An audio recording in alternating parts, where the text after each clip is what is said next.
Frères et sœurs, la paix soit avec vous. Nous célébrons aujourd'hui la fête, la solennité de la Pentecôte. Frères et sœurs, de la fête de Noël à l'Ascension de notre Seigneur Jésus-Christ, nous avons célébré l'incarnation de notre Seigneur Jésus, sa mission salvatrice pour le monde marqué par le péché. Et en ce jour de la Pentecôte, nous célébrons le début solennel de l'Église naissante et missionnaire par la manifestation de l'Esprit Saint qui s'est manifesté à la Pentecôte. Et cette célébration clôture aussi solennellement les festivités de Pâques. Frères et sœurs, la venue de l'Esprit Saint sur les apôtres, la Vierge Marie, quelques femmes et quelques proches de Jésus, comme nous dit Luc dans les Actes des Apôtres, est un événement qui a coïncidé avec la fête de la Pentecôte juive, qui commémore les dons de la Torah, c'est-à-dire de la loi au mont Sinaï, que Dieu a donné à confier à Moïse. Et après avoir reçu les recommandations de Jésus, nous dit les Actes des Apôtres, les apôtres retournèrent à Jérusalem, au Cénacle, leur lieu habituel, dans la chambre haute. C'est probablement le même lieu où Jésus avait pris les derniers repas avec eux, au cours duquel il avait institué l'Eucharistie. Ils étaient réunis tous ensemble, c'est-à-dire les apôtres, quelques femmes, dont Marie, la mère de Jésus, et les frères de Jésus. Ils font une forme de retraite spirituelle dans le recueillement et la prière, en attente de l'événement promis par Jésus, c'est-à-dire la venue de l'Esprit Saint. Et comment cela s'est déroulé?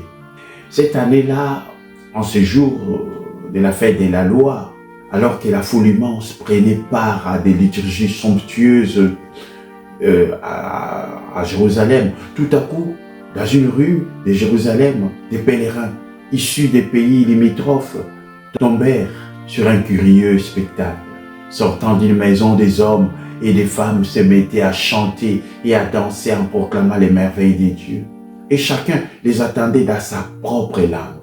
Il est écrit, comme il est écrit dans les Actes des Apôtres. Quand arriva le jour de la Pentecôte, au terme des 50 jours après Pâques, ils se trouvaient réunis tous ensemble. Soudain, un bruit survint du ciel comme un violent coup de vent. La maison où ils étaient en fut remplie tout entière. Alors leur apparurent des langues qu'on aurait dites de feu, qui se partageaient, et il s'en posa une sur chacun d'eux. Tous furent remplis d'Esprit Saint. Ils se mirent à parler en d'autres langues, et chacun s'exprimait selon les dons de l'Esprit. Et les noms grecs de cette fête, c'est-à-dire 50, car elle était célébrée le 50e jour après Pâques. Son nom hébreu est Shavuot, c'est-à-dire la fête des semaines, car elle était fixée 7 semaines qui suivaient la Pâque, 7 semaines accomplies qui étaient signe de plénitude. En fait, frères et sœurs, les disciples de Jésus sortent du Cénacle où ils étaient en prière, en attendant le don que les ressuscités leur avaient promis. Ils étaient enfermés, mais dans la prière. Il faut lire la suite de l'histoire.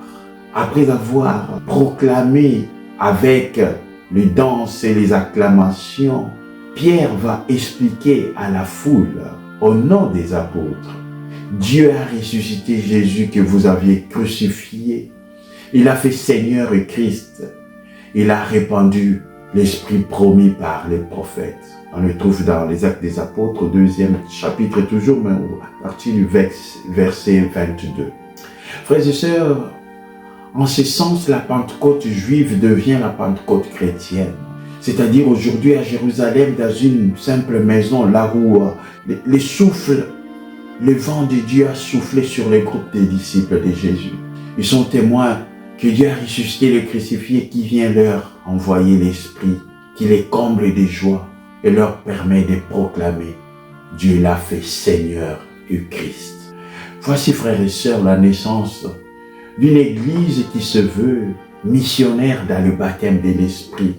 Elle va franchir toutes les frontières. C'est ce que Luc veut dire lorsqu'il montre d'emblée les gens de toutes les nations ouvertes à la révélation nouvelle. L'esprit de Jésus, frères et sœurs, qui revient vers le sien, ne peut être que l'esprit d'amour. Et le langage de l'amour se comprend dans toute l'écriture, dans toutes les langues. C'est pourquoi ceux qui étaient là, présents, venant de tous les horizons, avaient compris et écouté dans leur propre langue. Frères et sœurs, nos paroisses, nos communautés paroissiales sont appelées à en tirer aussi une graine pour sa moisson.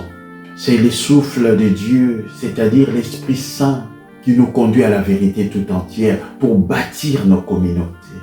Ceci amène l'Église à être d'abord une Église fraternelle, c'est-à-dire communion, faite de frères et de sœurs, comme Saint Paul nous le dit, de manière poétique et profonde dans la deuxième lecture. Le corps ne fait qu'un, il a pourtant plusieurs membres, et tous les membres, malgré leur nombre, ne forment qu'un seul corps. Il en est ainsi pour le Christ.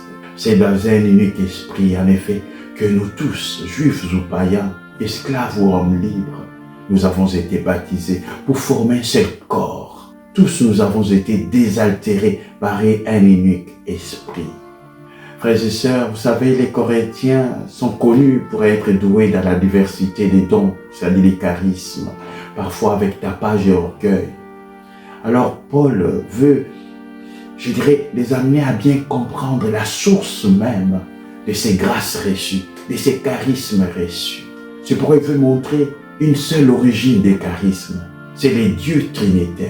Et il insiste en disant, les services sont variés, mais c'est le même Seigneur. Les activités sont variées, mais c'est le même Dieu qui agit en tout et en tous. Et à chacun est donnée la manifestation de l'Esprit en vue du bien. Voilà la dimension trinitaire que Paul donne aux Corinthiens par rapport à la source de ces dons reçus. Et il y a un seul but des charismes, frères et sœurs, c'est le bien commun. Voilà la règle d'or que l'apôtre Paul donne aux Corinthiens. Le critère des charismes doit être le bien de la communauté et non pas sa propre gloriole.